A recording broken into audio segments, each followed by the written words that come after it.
Hi, Shakti here. Welcome to my channel. Today I feel a little bit more connected to the environment. You can tell, I guess, from my face. In my last video, I explained living actually, literally, really in the 0 point field with all the mind momentum come to zero. Probably not all, most of the mind momentums come to zero. So, how does it look like living from this place? What do I mean by saying mind momentum? Momentum is easy to explain, something that has velocity, an object with a particular mass having some velocity. So, the velocity gives the momentum to the object. You have a thought, you feed energy to a thought, and then the thought becomes the driving force of your whatever aspect of your life it is based on.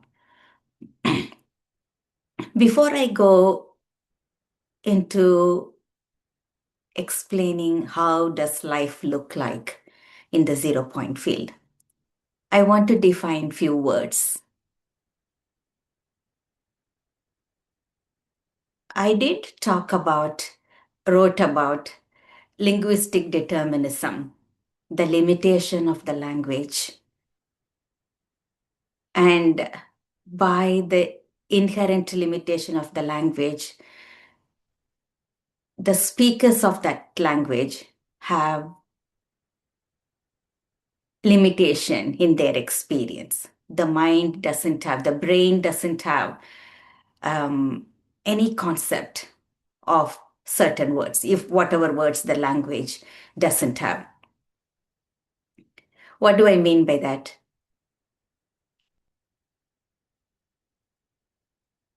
In the Western world, English speaking world, in the language of English, mind is one word that describes everything that happens in your head.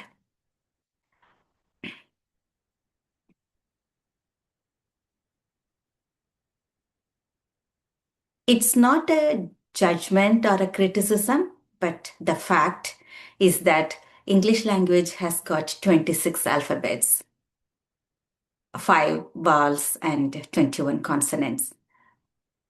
And English language is probably, I don't know, I'm not a historian, 1 or 2,000 years old. Correct me if I'm wrong, or just take it as a rough estimate of it. Comparing that to Sanskrit, which is more than tens of thousands of years old, more than um, the depth of the English language. And the ancient seers of India who spoke Sanskrit had understood, experimented, and developed the internal landscape.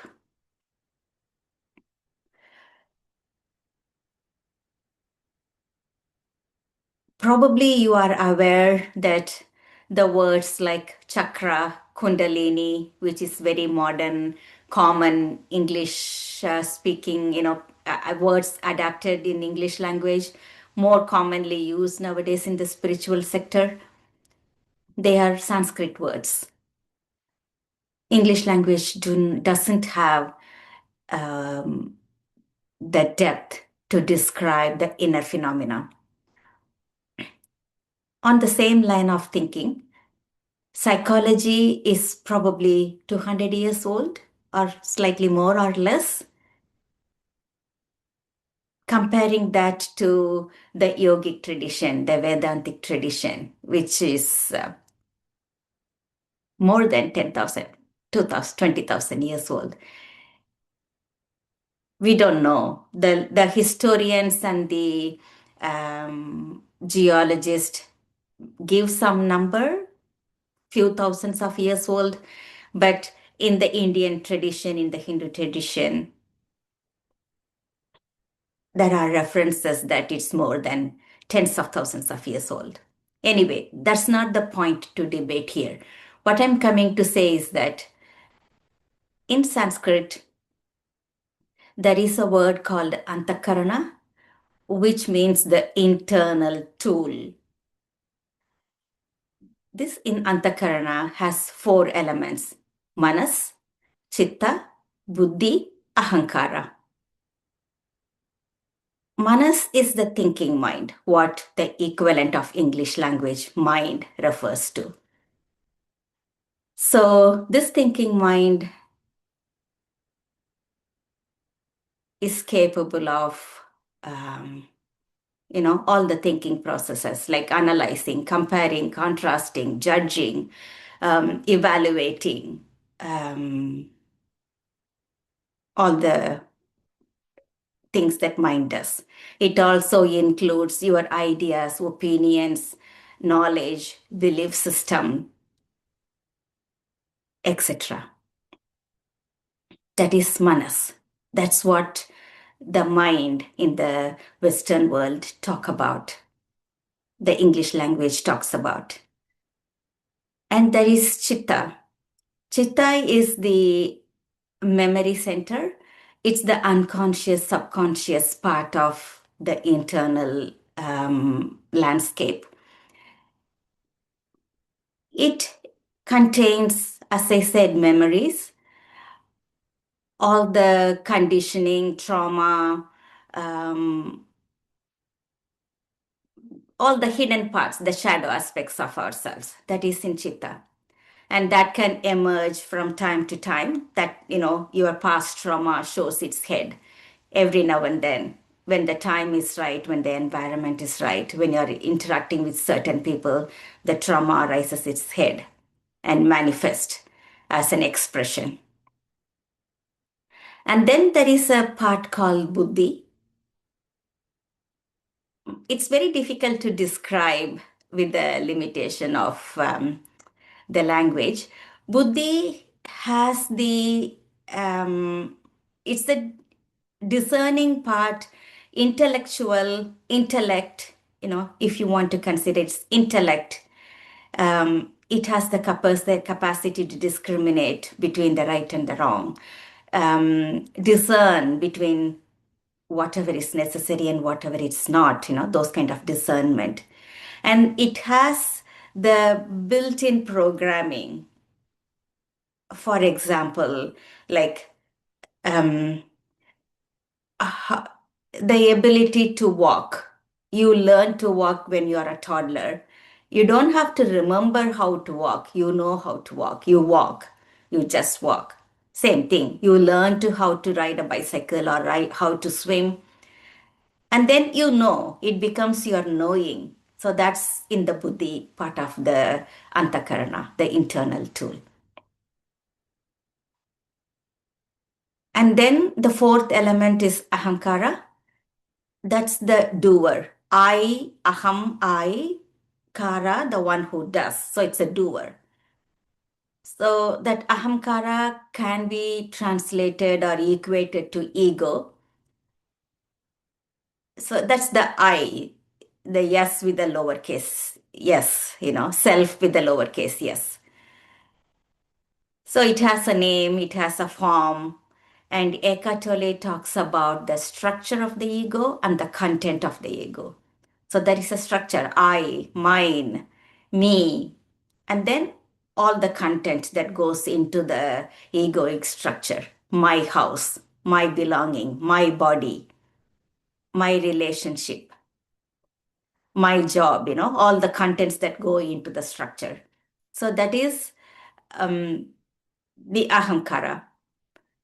So with this distinction, probably it's easy to understand when I say mind momentum came to zero. It's not that you everything comes to zero. You do not know who you are, or you do not know how to walk, you do not know how to go to the shopping mall to buy the groceries. All those things are not affected when I say the mind comes to zero. It's the manas that comes to zero. The momentum of the manas, momentum of the thoughts, momentum of the story that you tell yourself, the momentum towards attachment and aversion and the comparison and the contrasting, analyzing, judging, evaluating, those momentums come to zero. The momentums to strive, to seek, to accomplish, to achieve, to succeed, those momentums come to zero. They are all part of the manas. If you go deeper in the self inquiry, at one point, the contents of the chitta also dissolves, like your memory dissolves. I don't have much of my past memories. If I think hard, probably I can recall. I'm not sure. I have to test it. But most of my memory is gone. And all the emotional residues, the trauma, stored trauma, conditioning, all those things, one after another, it came to the surface in my Nigrado phase and before that. And by integrating using the modern psychology tools, that also dissolved. So most of the elements of chitta also dissolve. So fear is not my driving force. I'm not controlled by my anger. I'm not afraid of, say, for example, making a mistake. Even the mistake is a judgment, isn't it? So when the judgment is gone, you don't even know what is right and what is wrong, or you don't. Yes, you do know, like, stealing is wrong, doing unethical things and the ethical things, that is the part of the buddhi, you have that discernment and discrimination. So that won't die. The story, the chatter of the mind dissolves. So when I say mind becomes zero, or I am in the 0 point field, or the mind momentum has come to zero, it's the zero momentum of the chatter of the story, my past, my dreams, all the trauma, all the um, unresolved emotions, conditioning, social conditioning, religious conditioning, family conditioning, and the conditioning that, as a woman, there is some certain conditioning, and there are certain conditioning just as being a male. So all those conditions, either they dissolve completely or they lose the power to control me.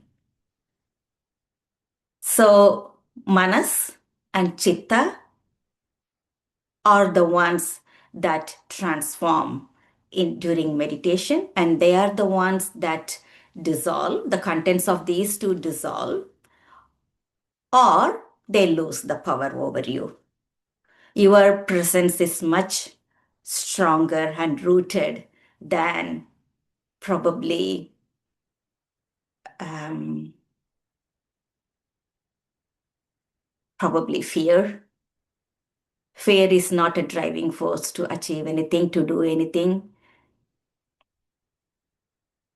Presence, or the stillness, or how rooted you are in the 0 point field, that is much powerful and stronger than the mind. Manas, discriminate, have a differentiation in that words. So it's manas and chitta are what I'm talking about. So how do I look after myself? The body tells. Body is intelligent. It tells what it wants, and you just do it. And the buddhi is always there. Buddhi is the intellect part of it. It knows everything. It has the intelligence. So I don't have to teach myself to walk because that's there in the programming, like being born, being a human being that has been already been programmed. That doesn't get erased.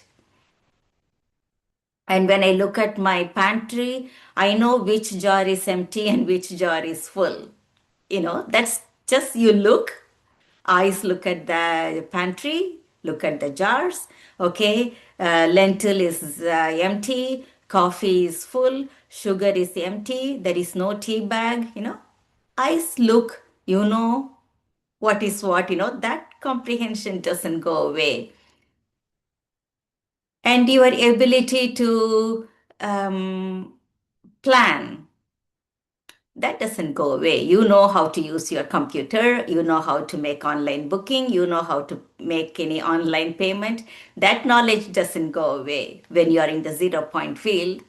When I say mind is in this with zero momentum, that's an action that doesn't disappear. The ability to do that action doesn't disappear. They are all part of buddhi and ahamkara.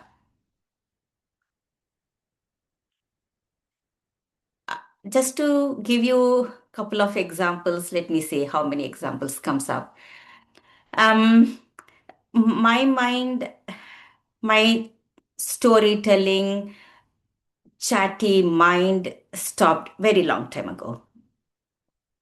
Even when I was working, there are days when the mind was very still. I was a teacher then. I still drove my car, went to my school, took all the lessons, classes. I still did the assessments, made the exam paper, marked the paper, wrote the report, and everything, all my work. You don't need the chatty mind. You don't need the storytelling mind to do all those jobs. That is buddhi, which is much more intelligent and much more capable and much bigger and much stronger than manas. So buddhi is active and ahamkara is active. So I, as a teacher, knew what to do. I, as a person, knew how to drive the car. All those things don't go away. So that much I want to assure you. When I say the mind momentum came to zero, probably now you are able to understand better. Yes, I said in my previous video, the reality of 0 point field, a solo journey.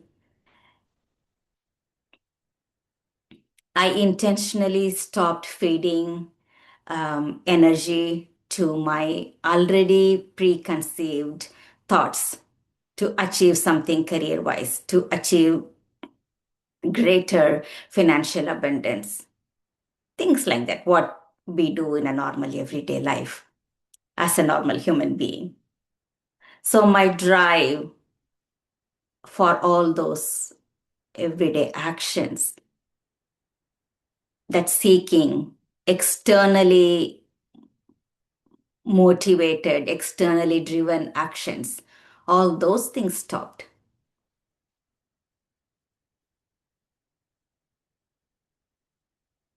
So there is no judgment. I don't even think, what does it mean? There is no story. If I'm talking to you, I'm just talking to you. Whatever job I'm doing, I'm just doing that job. Or I'm just simply sitting, doing nothing, drowned in the stillness. There is no judgment there. Oh, you are sitting. Oh, you are wasting time. Oh, am I talking well? Is that presentation really good? Will people like me? Do I have to edit it? None of those things. I never edit my videos. I stammered a lot in my previous videos. Probably here also I might have. It doesn't matter. Whatever you judge me of, it doesn't matter. Do I judge myself? No, not nowadays. There were times when I used to judge myself.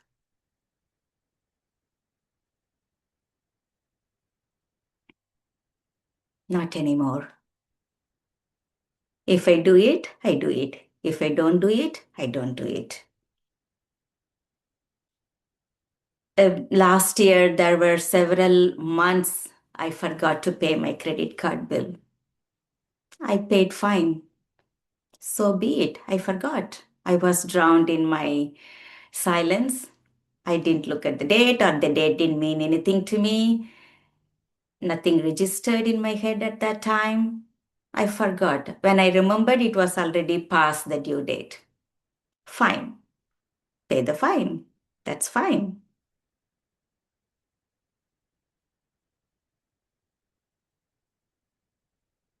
There could be days when there is no milk in the fridge. That's fine. Drink coffee without milk or don't drink coffee at all. That's fine.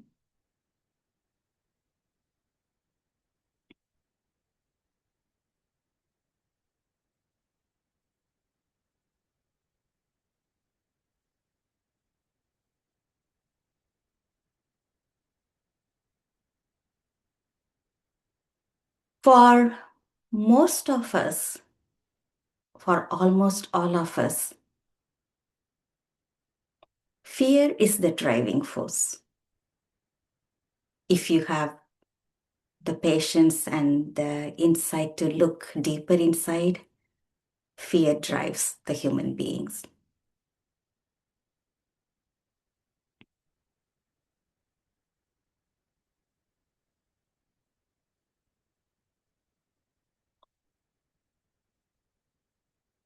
I would think fear is the primary driver of all our actions. Maybe desire is another driving force. Desire and fear combined together drive our entire life.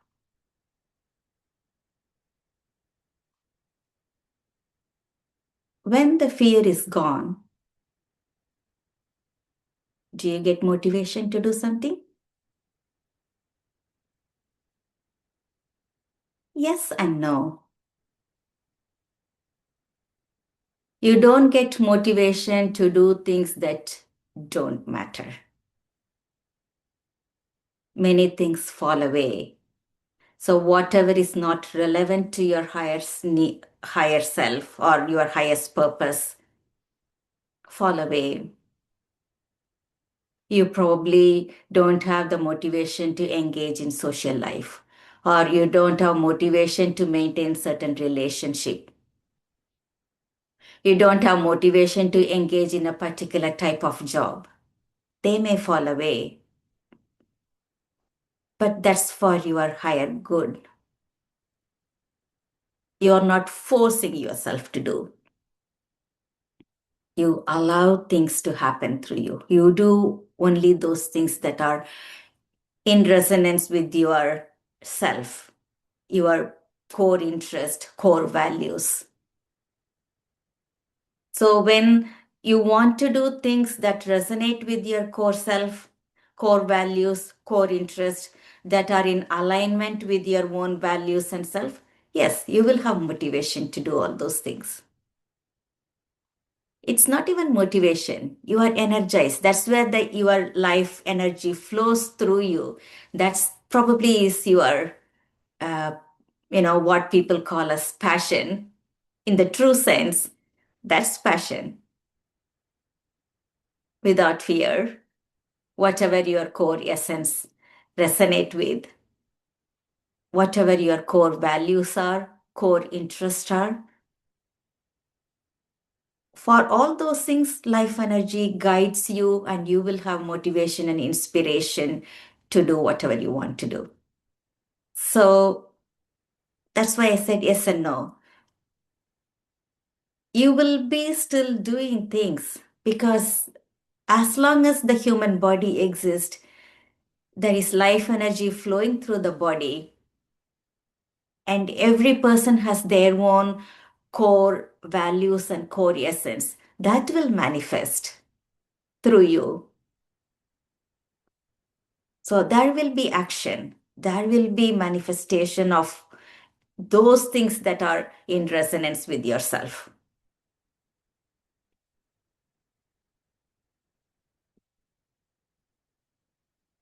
Will you have sadness when relationships fall away? Again, yes and no. Those relationships that are toxic, if they fall away, then it's good, right? Only the relationships that don't resonate with your true self would fall away. The relationships that don't drain you, don't create a toxic environment around you, don't demand of you, those relationships would fall away. You don't become you stop being a people pleaser, which is good, right? So everything is for your higher good. Whatever happens is for your higher good.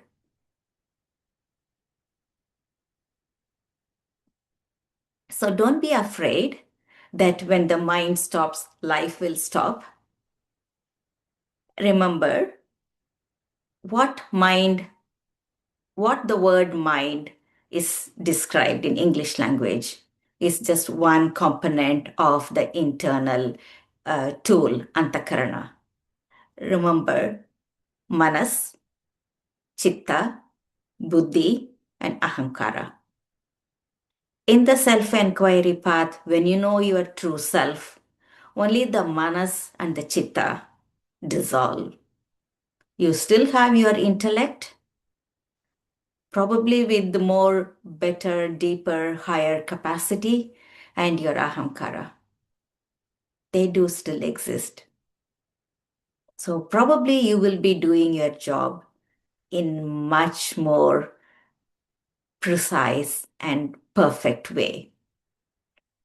I mean, again, perfect is a judgment here. I don't mean to make a judgment call, but just to give you a taste of it. You will not do anything lesser. You will actually do it better. That's what I try to mean. Or whatever happens through you will always be the right thing for the right moment in the right situation in front of the right people. That's all one needs, right? What else do we need? To do the right thing, to respond in the right way in the given moment with the right people in the given time. That's a beautiful way of living without fear, without judgment.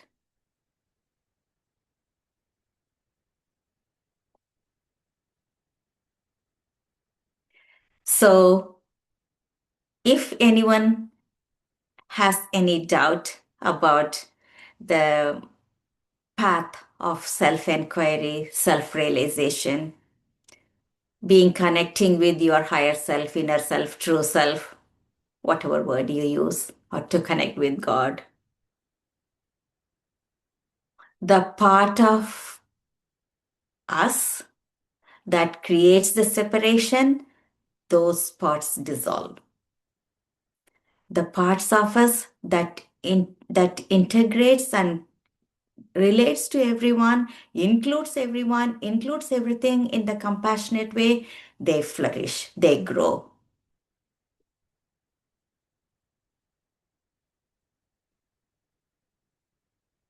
And functioning from that 0 point field is liberating. That is freedom.